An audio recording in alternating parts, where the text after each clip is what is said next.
from it, but as they start getting into their older years, all of a sudden you're looking at them and the way they're acting, and you're suddenly seeing, my God, they're starting to act like their father. They don't even know it, but there's things coming out of them that is similar like to the father. I'm not knocking any fathers. I'm just saying that this genetic dance is a real thing. And we have power in this revelation of Lattilution, which is a list all of its own, which can help us to even change our genes where they need to be changed. And we preach that. And there was a time that they thought it was impossible to ever change the DNA of a gene. But now scientists have recognized that there are actually methods that they can even approach upon being able to change genetic information in genes. So all these things that were thought impossible are not impossible. So when we preach it as doing something that you put into creation even before it's planted in the earth, believe me, it's a real thing. Then David gave to Solomon, and this is the father, his son, the list, the pattern of the porch, and the houses, and of the treasures thereof, and of the upper chambers thereof, and of the inner parlors thereof, and the place of the mercy seat. Now I'm going to save the next teaching for next week. I'm not quite done with this one. Probably not next week, for tomorrow, which has to do, extremely interesting, but has to do about the zodiac. It has to do with the stars. It has to do with where the planet Arcturus is. I'm going to give you an idea of where the planet Arcturus is located, which is an incredible revelation from the list. And I'm planning to do that, Lord willing, tomorrow. But let me finish this up. And the pattern of all these things, and the courses of the priests, and of the Levites, and all the work of the service of the house, this is quite a list, and for the vessels of the service in the house of the Lord. And he gave gold by weight for the things of gold, and all the instruments, and weight of the candlesticks, everything by gold in their weights. And then, it goes on to tell that all of these things that David had received, he received them by the Spirit from God. This whole list. But even though he received the list, he had to pass it on to his Father.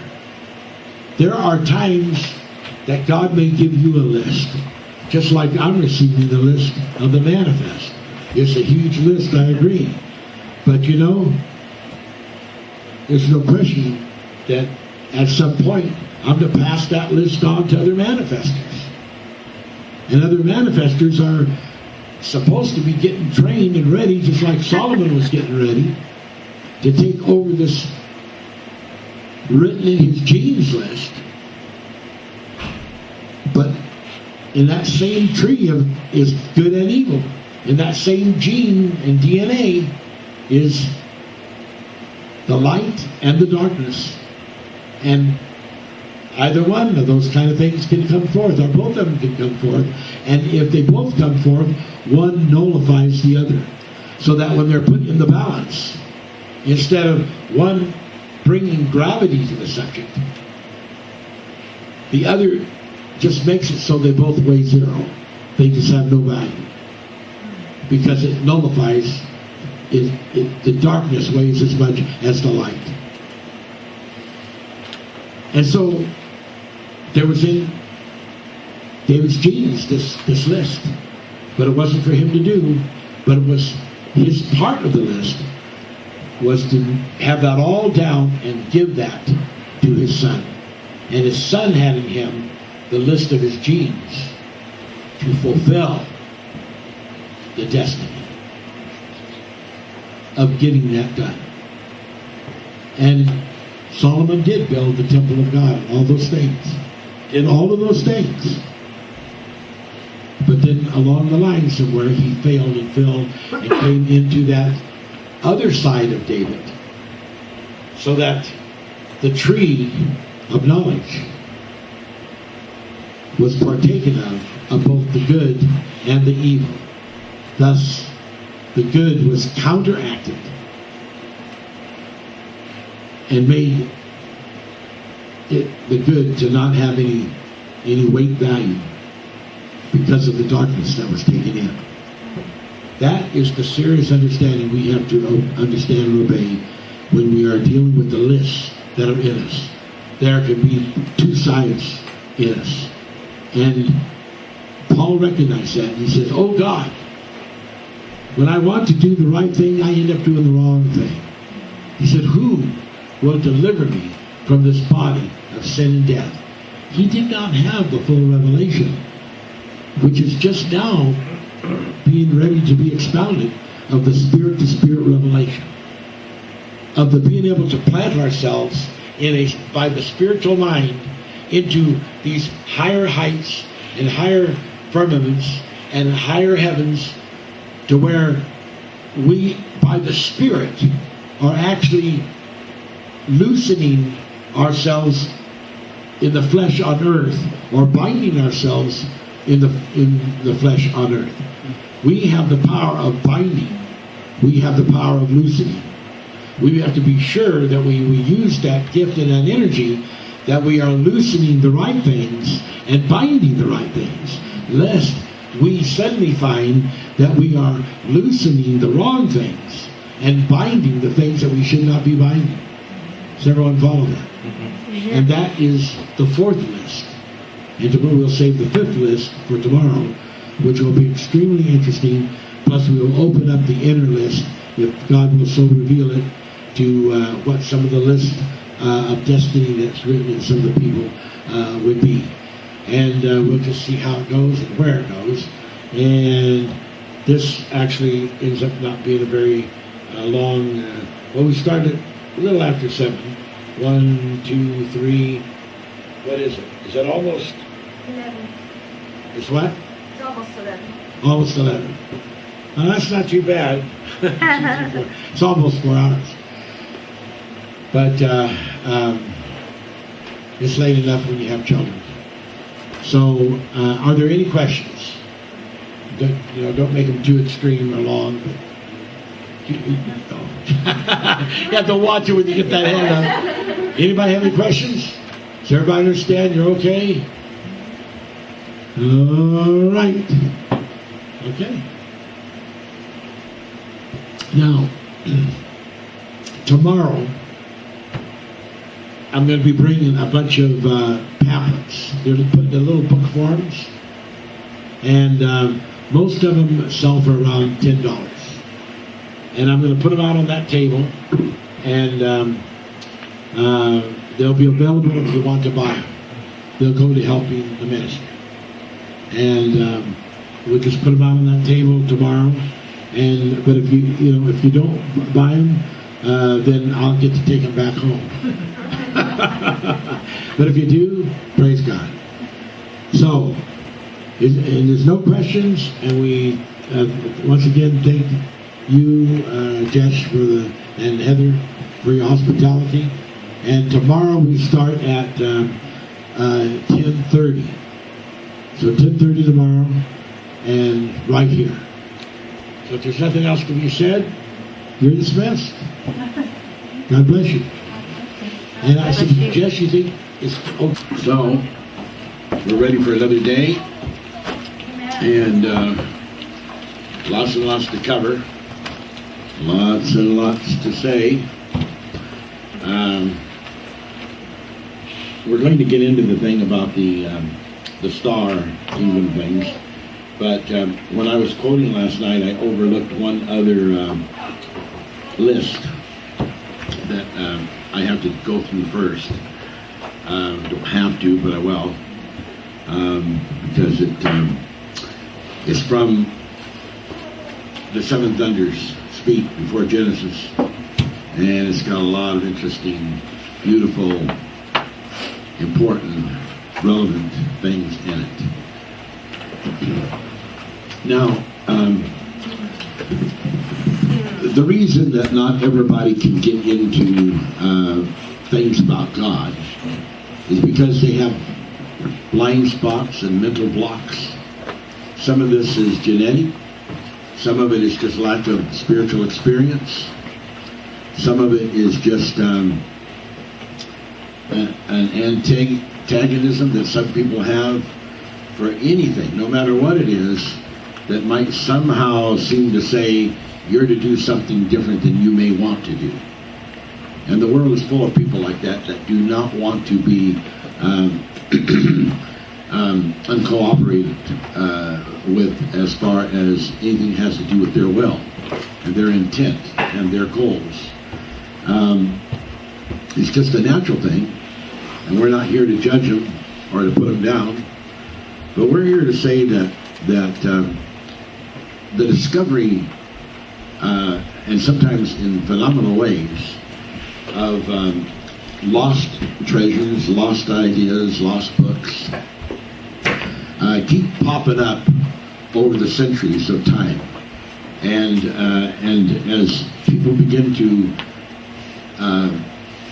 become aware of this rich and incredible history that has belonged to human beings that lived eons of time ago, and as they become aware that humankind has been on this planet a lot longer than they ever imagined, and the relevance of living comes to a pinpoint of consideration, that if a person doesn't ever do anything about considering eternal consequences, what happens to your spirit after you die, then they have made no preparation whatsoever for the spirit, if indeed they believe that their body does have a spirit. Of course, the Bible says, if indeed those people can believe the Bible, that if the spirit leaves the body, that the body dies. The spirit is a necessity to the body. The body can leave the spirit. Just the fact that the body can leave the spirit makes it very, very clear that the body has self-sustainability, and that it is of a greater longevity. It has an eternal complex factor to it, and the body has a tendency toward death because it begins to aging seconds after its birth. And at first, all that aging is cute and interesting in its progressions as it goes through babyhood, childhood, teenage, and on up into the youth and maturity. But at some point, it starts getting older, and even then, it still is graceful and has its beauty. But at another time in that point, it starts getting so old it can get decrepit. And that's not as attractive. That doesn't flower in the beautiful as people would like to think of it. And then ultimately, the crumbs of the cookie all fall down and they're dished into a slot in earth. And that's called the grave. If this is a revelation to you, then you are not only missing important information, but you're probably missing from this planet as far as being a really consciously alive individual. So the thing that I just want to make a point of is, as I get into these ideas, there are needs in our brain for openings into the cognizance of these kind of ideas, because they have to do with proceeding beyond and existing beyond the livability of the physical body. We do not doubt that there's going to be an extension of life from 60, 70, 80 years old to 120. And once they reach that status quo, then probably people will eventually be back to living, 1,000 years like they were recorded in Bible times. And people will be given to will live a long time. Is there an advantage to living a long time in a physical body? As far as I'm concerned, there definitely is. And all these people that are wanting to get so spiritual that all they can think about it is escaping the physical body, they are just in the bizwa of ignorance, because they just don't understand that in the spirit world, you are in a different dimension, and yet you are trapped into a universe that's going to go on for billions and billions and billions and billions and billions and trillions of years, and that the way of being expressed in the universe has to be by a physical image, a physical body. If you don't have a physical body, you cannot express yourself. You can observe it, you can do some things, but it's not the same. You have to have a physical body. If you don't have a physical body, you are not going to be you're not going to be a presence that can do the spectacular things that have to be done in a physical universe. Now, the physical universe is important because the physical universe is the womb for the creations for God. And so it is a major thing, in as much as there are no creations that ever take place in the first domain, which is the heaven of heavens. And so, in as much as that there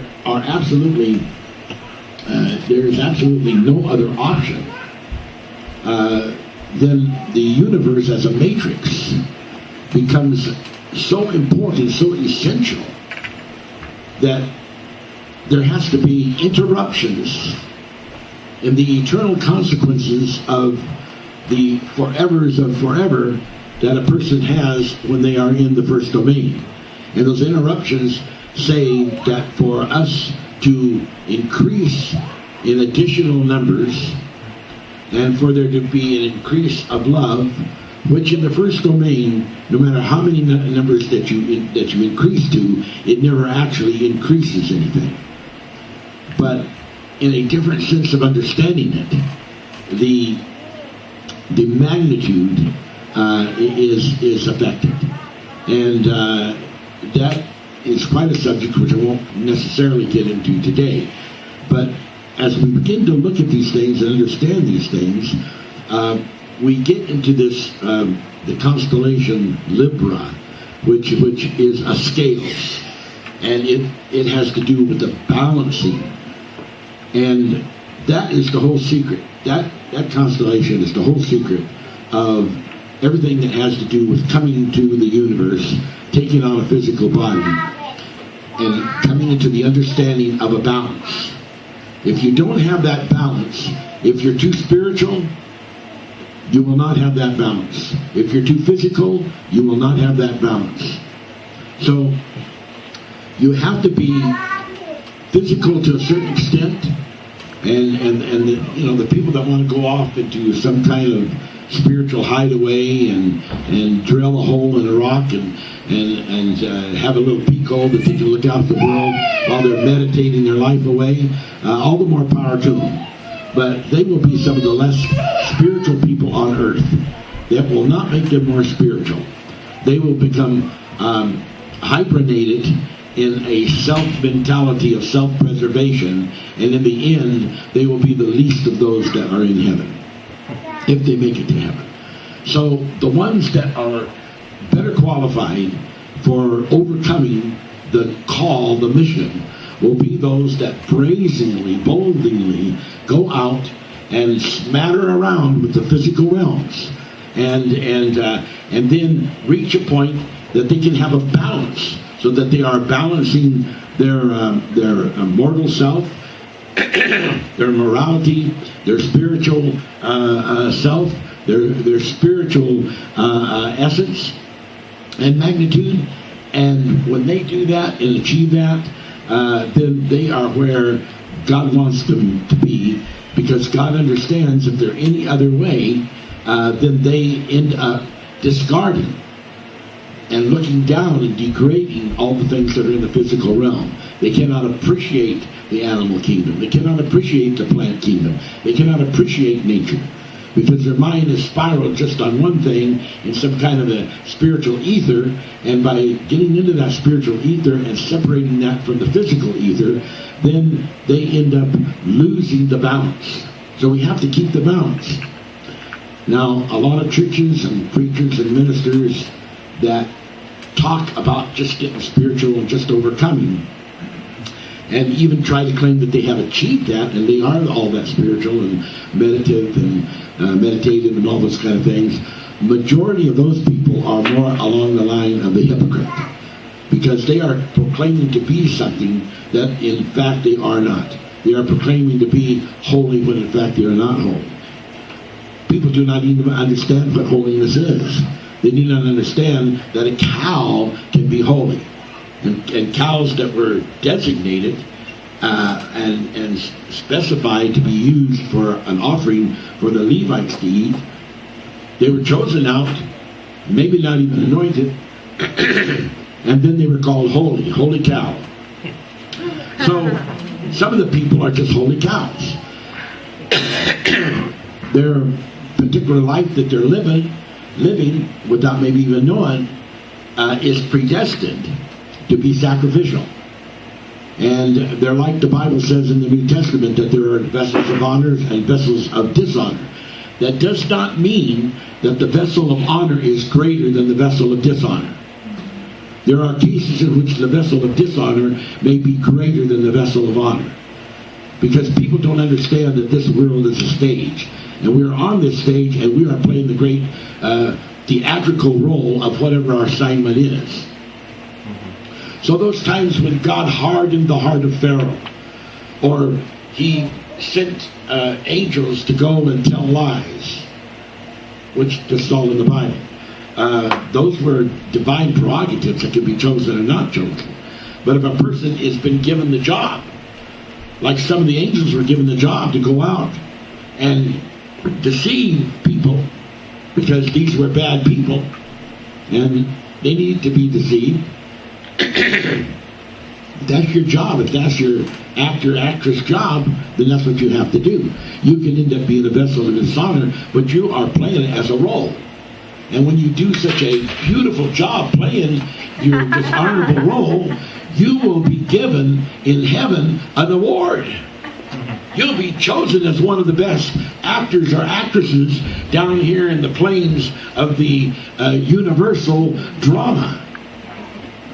So it just doesn't pay, God said through Jesus, to judge anybody, because the person that you judge because of their twisted affiliation, which may be of their own accord, and they may be totally out of the role, totally out of the destiny, totally out of the plan, and they're going over here trying to eat out of someone else's pot, not fulfilling their destiny. They're getting themselves messed up. All they're doing is attributing to the tribulation of having to go through more burnings and live in more bodies that are destined for burnings, and in that sense, and we hate to give them the credit, but the Hindus have it right. You know, people end up sort of, as Jesus said, reaping what they sow. Okay, so that's heavy stuff. That's tough stuff, and that is not something that everybody on the planet is going to be able to agree with. But it really doesn't matter whether they agree with one iota of it or not. It's absolutely 100% correct. And so being that it's 100% correct, and it doesn't matter if there's 20 billion, trillion, million people that don't believe it, and only one person that does believe it, the one person is right, the other people are all wrong. And it's just as simple as black and white. And I don't get excited because there's 20,000 people that don't believe, and there's only one person that does believe, because what really counts is if you believe, and you're right. And if you're not right, you're not right. Doesn't matter if you're in the crowd or you're in the singularity. Praise God. So, as you can begin to see the mood that I am moving into, as I push forward this continuum of God's thoughts that are to be brought into inspiration here this morning. it just is a time of being excited. It's just a time of believing with all your heart, mind, soul, and strength. Amen. And God's going to accept you even if you have flaws, because He doesn't expect you to be in an animal body and not have some flaws. God is so broad of mind, so broad of understanding. But if you can learn some of the overcoming things that are so smart bombing it, then the angels will be laughing every time you turn the key to victory. Which you can do by just some simplistic little thing that you agree to and say. Like the powerful thing of the teachings of the manifest that have to do with rendering. Calling those things that are not as though they are. And those things that are as though they are not. Rendering what is to be. Giving credit by your faith, by your believing, by your visualization. The which without a vision you perish. So sometimes it can be more important. It can be more important to have a vision, because if without a vision you perish, then with the vision you do not perish.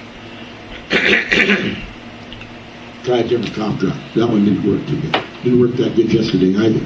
I'm a stubborn man sometimes. I like to find out for sure why the Hall's cough drops don't work as well as these fisherman friends.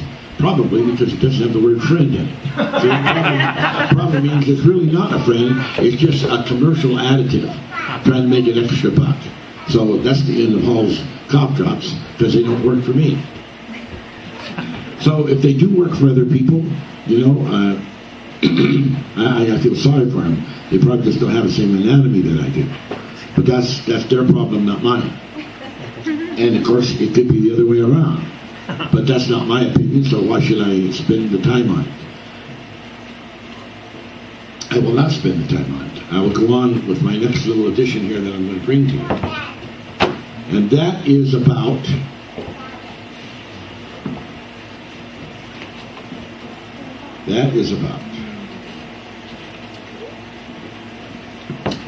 page 392 in the Seven Thunders Manifest Chronicles, if you brought it with you.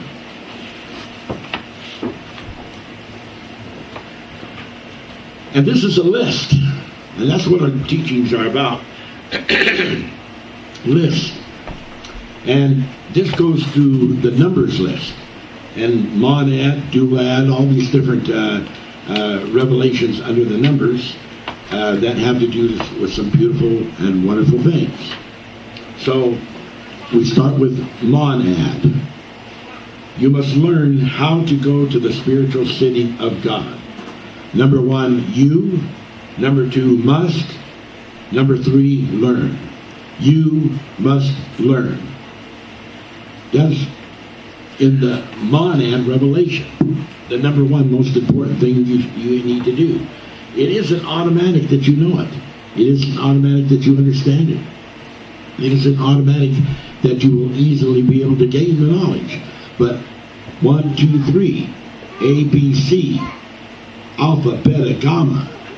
You must learn. You must learn. It's the monad, and it is an incredible, powerful number. How to go to the city of God. To do this, you must use your counter sense. There is a reality in the counter sense so authentic that its spiritually formed thoughts overshine all other perceptions. The counter sense. It's interesting to think of the counter sense as being contra. But that isn't necessarily the facts. We don't necessarily say, okay, I have the 5 senses, the sense of hearing, the sense of seeing, the sense of smelling, tasting, feeling.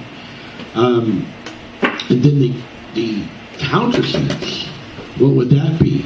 Anti-seeing, anti-hearing, anti-smelling? That's what Jesus said. Jesus said, but that was only part of the story. But what did he say? He said, those that are blind are the ones that will be able to see. the kingdom of God. Those that cannot hear, they are the ones that will be able to receive this faith. That's what Jesus taught. Because what he was saying is that you have to get into the countersense by getting into the single eye revelation. In other words, this balance is so important. We can't do away with our five senses. We need them for the physical. But there has to be a place that you can reach in the mind in which you can sort of shelve those physical senses just for a little bit. Okay, suppose you've got a real important meeting, a meeting of a lifetime, and the telephone rings, and your physical ear hears it. Maybe you need to not be able to hear that telephone that it rung. Maybe that, I don't care who it is or what it is not as important as being in this meeting. Because when I'm gone, I take off to Artura, I'm gone. You won't find another manifestor Jerry Lee around that easy. You won't deserve to find them that easy. If you can't have enough grit or whatever it takes to be sure that you respect and honor a person who is sent to you to deliver your soul. Amen. That's what I believe. That's what I'm teaching.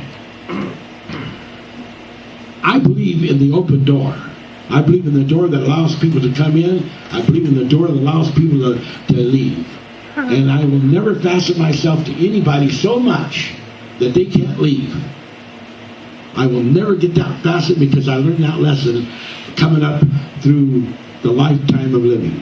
I believe you owe it to God to save time for God. And that if you don't do that, you may think you're in, but you're not. That's what I believe. I know this. I know that we were having regular meetings, and I would have continued those meetings, but the spirit of grief came on me because people were not respecting the time. They were not respecting the uniqueness, the importance, and therefore I one day, as this grief just kept building in me and building into me, I sat in my chair and I said, it's finished. I don't plan to have any more church meetings because of all the reasons I've already said. I have never changed my mind on that. I have never felt that that was a mistake. I felt good about it then. I feel good about it now. I don't plan to spend my time going around the planet to people that are not hungry enough to be careful enough to show all the respect that they should show. And I will not be doing that. I will not be spending my time or wasting my time, and it won't matter who those people are or are not. That's just the way I am. I am not ever planning on changing. So this message is unique. It's not all over the world. No. And I can't understand if people are going to live 25 or 30 years of their life being dedicated to it. Why start letting the air out of your balloon just at the most beautiful, momentous time when things are just getting ready to skyrocket? We are just now in the prime time of the glory of the manifest revelation. We are at the height of the critical point at which this manifest revelation is going to start going out to the world. And people that have claimed that they wanted to be manifest people that have claimed that they wanted to be involved in this revelation, but they just, aren't really settled into it, then they really don't belong to it. They just think that they do. They're just in deceit.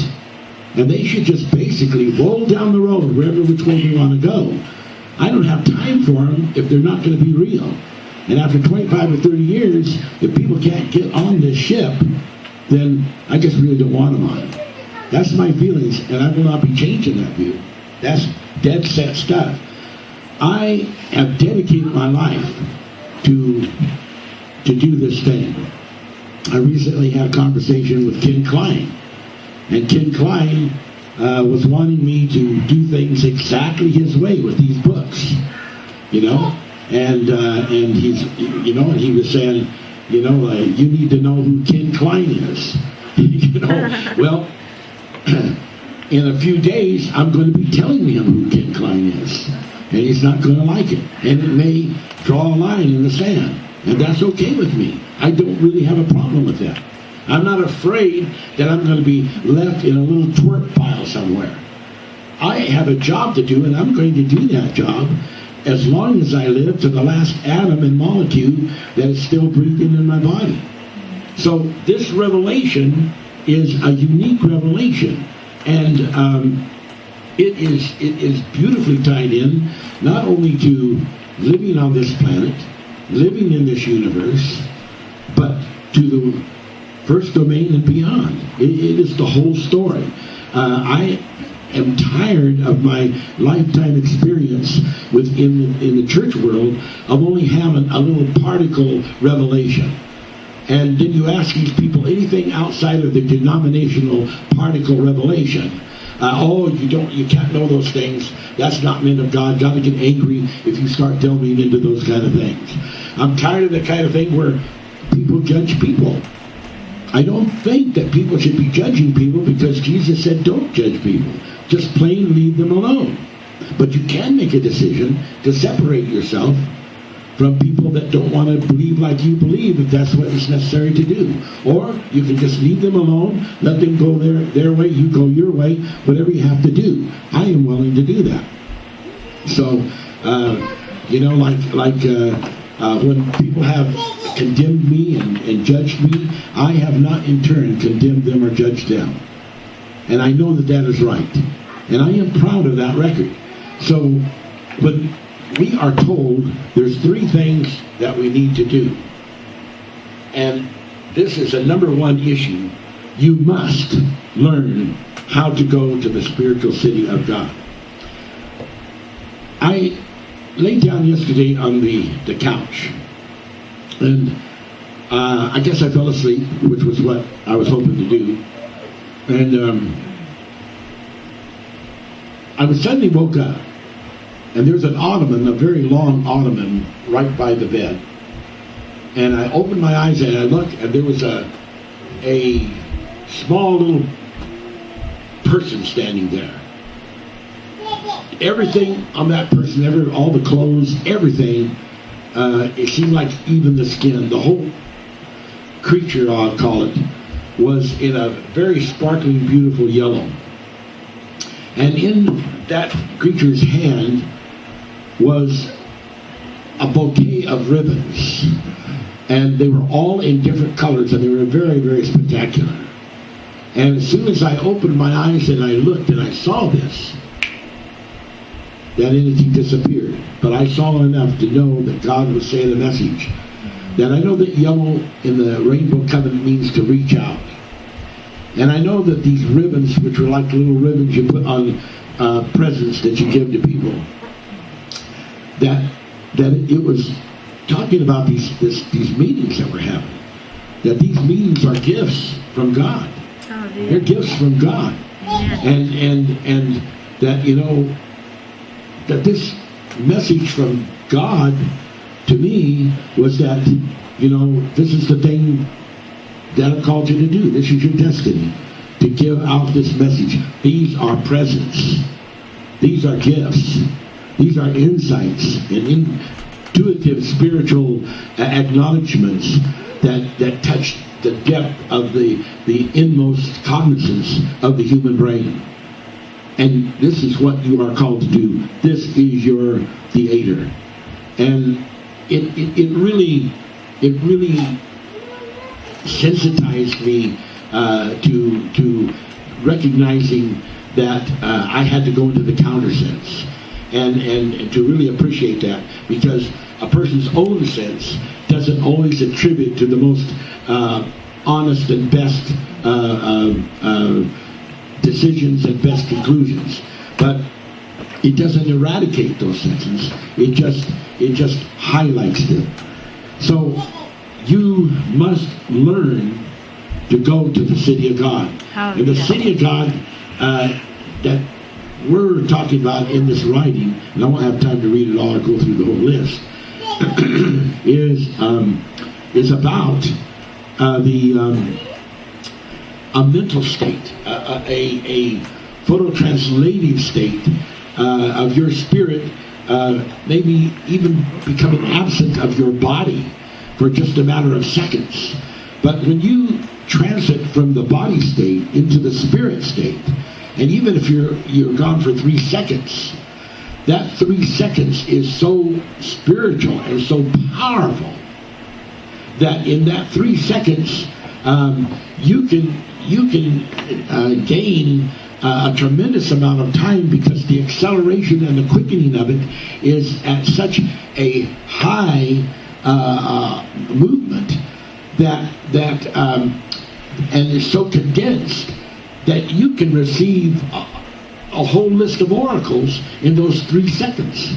And at the same time, because it's such a short time from out of the body, then the body does not die, because it can endure without the spirit for just a short time. So when the body gets out of the spirit, when the spirit gets out of the body, and it's for a period of time, it can the body can experience death. But short intervals does not bring on death.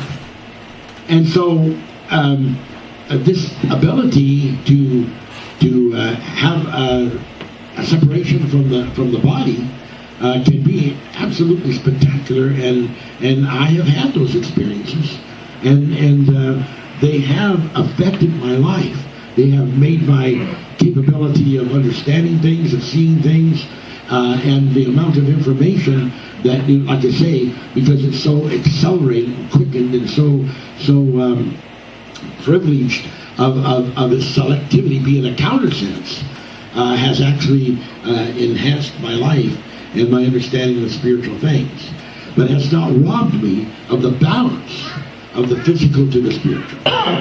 You must learn how to go to the spiritual city. It's got to become personal. It's got to be understood. The extent must, and not get into the high-mindedness that you know it all. You must learn. You must learn how to do it. How to go to the spiritual city. To do this, you must use your countersense. There is a reality in the countersense so authentic that it is spiritually formed thoughts. That is spiritually formed thoughts overshine all other perceptions. As you meditate, sift out the superficial logic, sustained desire, and longing for divine awareness.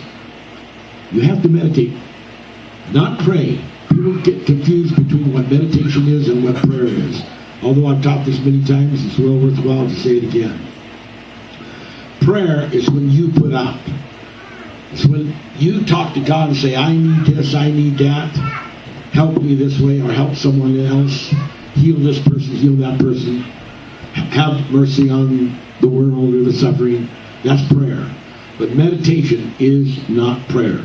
Meditation is just waiting in silence of your physical senses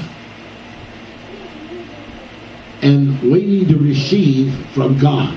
Meditation receives, prayer puts out. Prayer puts out, meditation receives. So you are not going to get into the city of God by prayer. In fact, it will keep you out of the city of God. Prayer will keep you out of the city of God, because prayer is using physical senses. And as long as you're using physical senses, you are blocking the counter senses. That's why a person who sees must become blind. A person who hears must become deaf. As Jesus taught it, in order to go from the physical sense. Now, we're not talking literally blind, but we're talking blind in the sense of the sensation. Blind in the sense of the hearing sensation, the seeing sensation. So that although seeing you see not, although hearing you hear not, although tasting you taste not, although touching you touch not. Which is a great revelation given by the manifest teachings You know, though I touch you not, was that incredible revelation of the counter sense. Of not touching in the physical sense, but touching in the spiritual sense. Though I touch you not in the physical sense, I touch you in the spiritual sense. Does everyone understand that? It's a beautiful thing. It's moving from the physical sensation to the spiritual sensation. And it is what you have to do, and you only can do it through meditation. You will never get there through prayer. If you sit around whining and begging God, saying, oh God, would you please let me go to the city of God, you will just be wasting your time. You are praying, not meditating. That will block God from being able to tell you what you need to know. While you're yabbering away, nothing can come into your mind because you're so full of your own thoughts. So you've got to meditate. So when you meditate, it will sift out superficial logic and will sustain desire and longing for divine awareness. That's what meditation does in this balancing act. It begins to shift your desires, your longings, your attitude, your propositional request by just the act of meditating is more important than the prayer of asking, because it is totally understood by God what it is that you need and what it is that you desire from your heart and what your will is.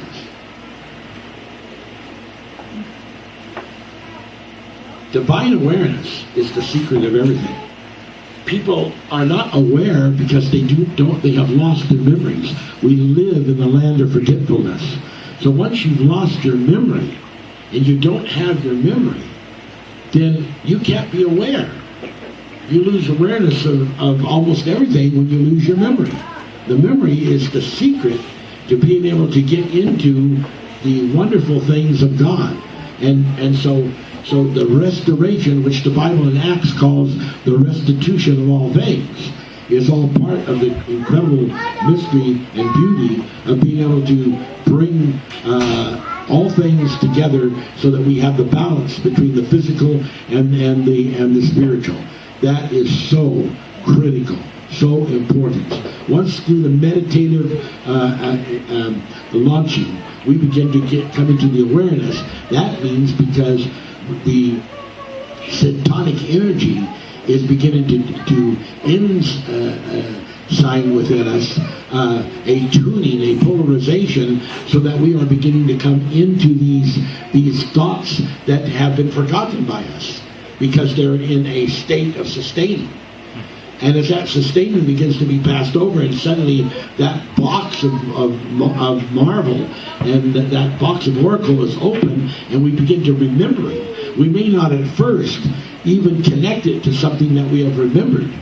We may just think it's something new that we are learning, when in fact, indeed, it is something that you are remembering, because the destinies that you are destined with have been destined before the foundations of this world. And the Bible says that glories existed before the foundations of this world, which belong to your peace.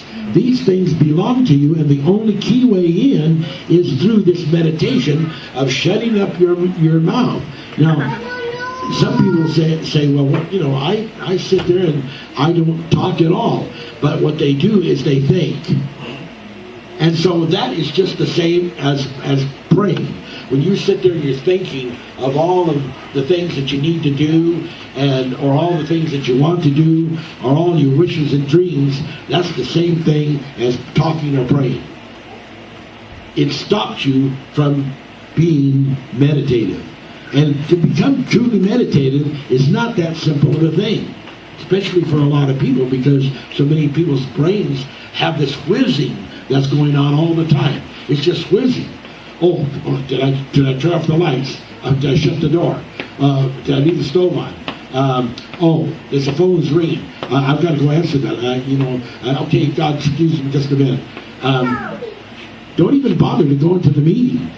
with God in meditation if you're not first going to make a decision that no matter what else is going to happen out there, that you're not going to leave that state of meditation and go to some other thing.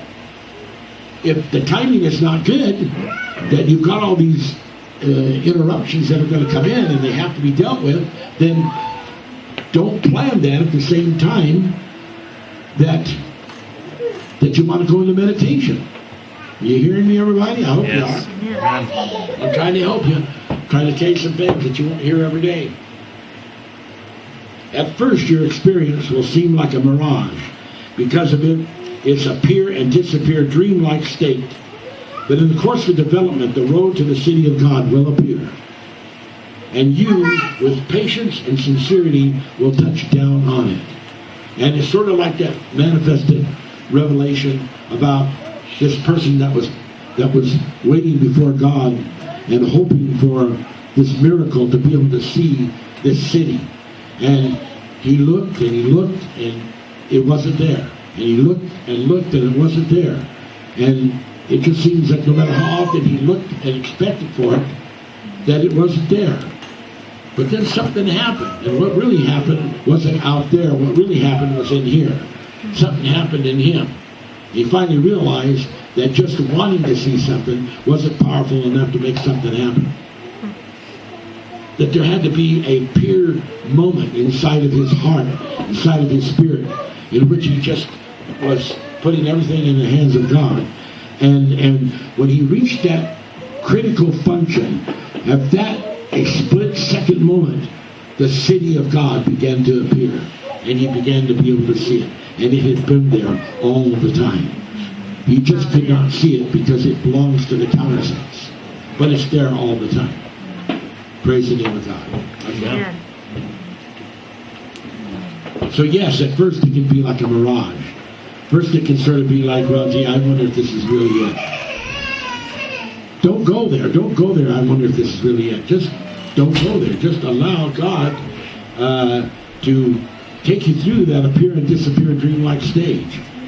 The road to the city of God will appear, and you will be able to walk on it if you will just believe these things we're trying to tell you here today. And then in this revelation, which was one of the universes, but Amos, we all know that beyond the end of the line, we are, if we are true, we will see the first domain. Quite, my dear friend, the city of God is not the first domain. The city of God is an experience and a state that occurs in physical infinity. There is and will always metaphorically be a physical city of God where many offspring of great elect abide. But foremost, the spiritual city of God is an intermediate stage for a refuge and abode of mental and spiritual bliss, where one's spirit is freed from the midst of physical life for short excursions in the spirit. So, yes, there are parallels. There are synonyms that open up and reveal other kinds of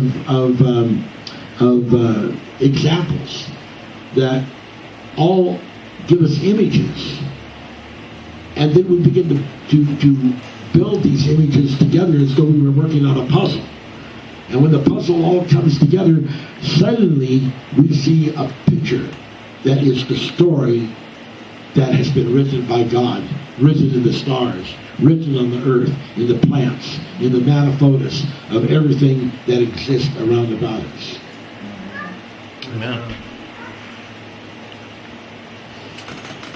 Do, lad, when you have found the spiritual city of God and you have spent timelessness in that abode of bliss.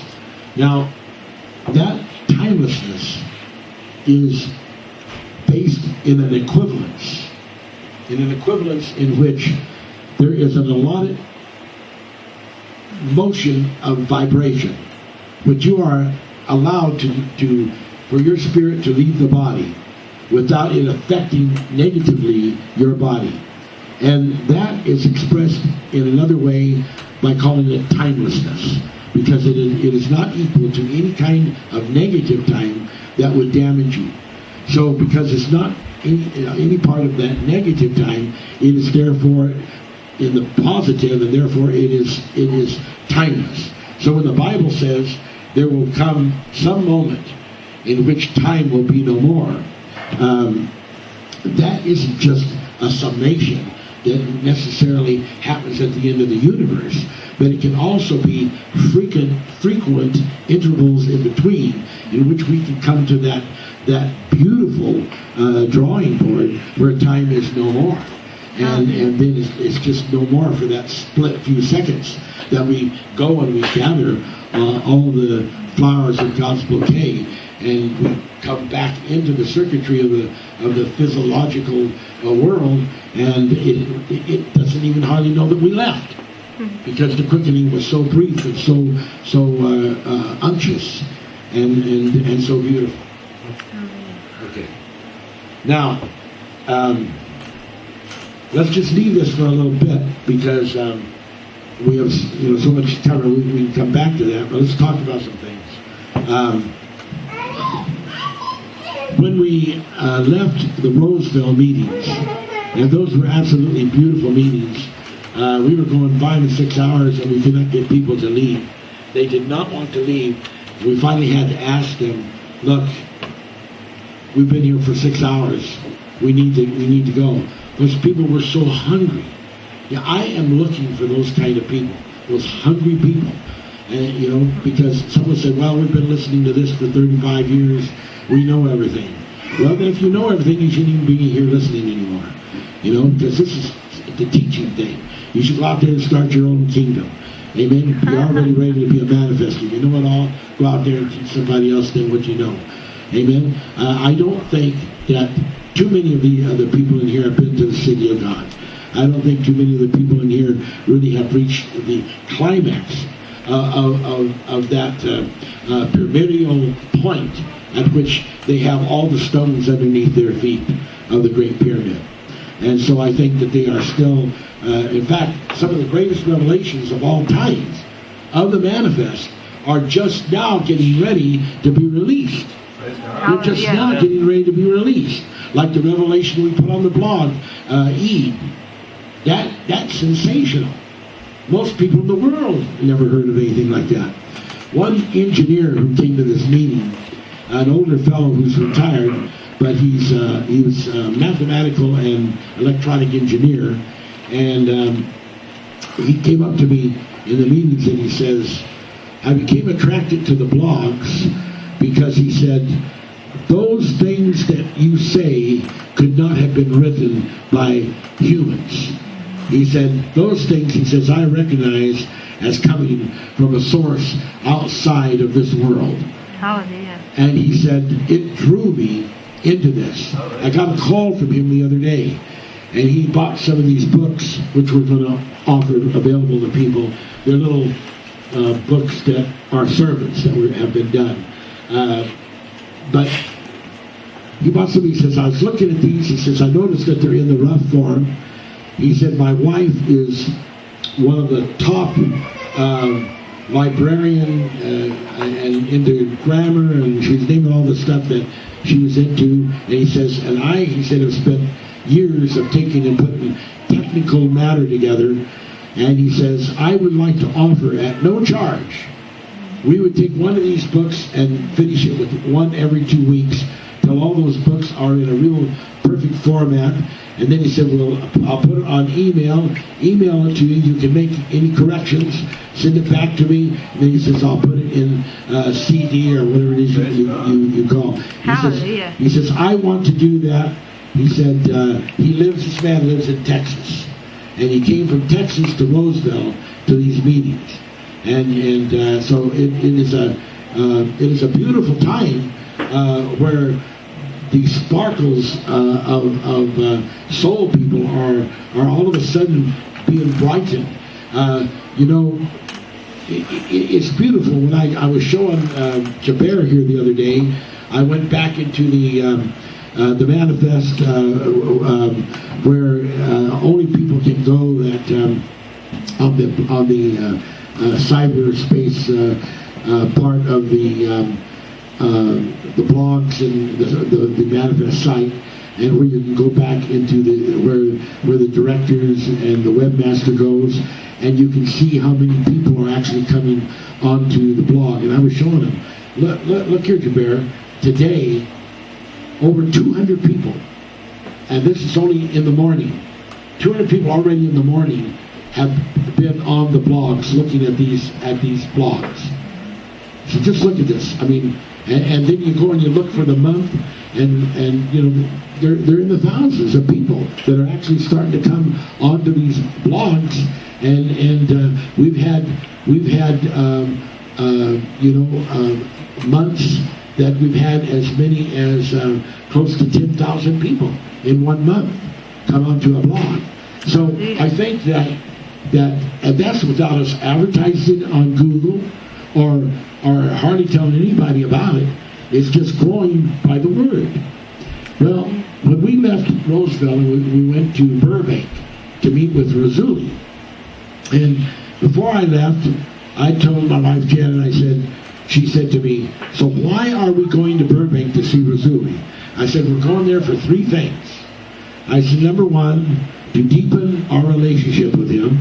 Number 2, there's a group of people that we're supposed to minister to. I don't know who they are, anything about it. Number 3, I'm going to do a book with him. And she said, so have you talked with him about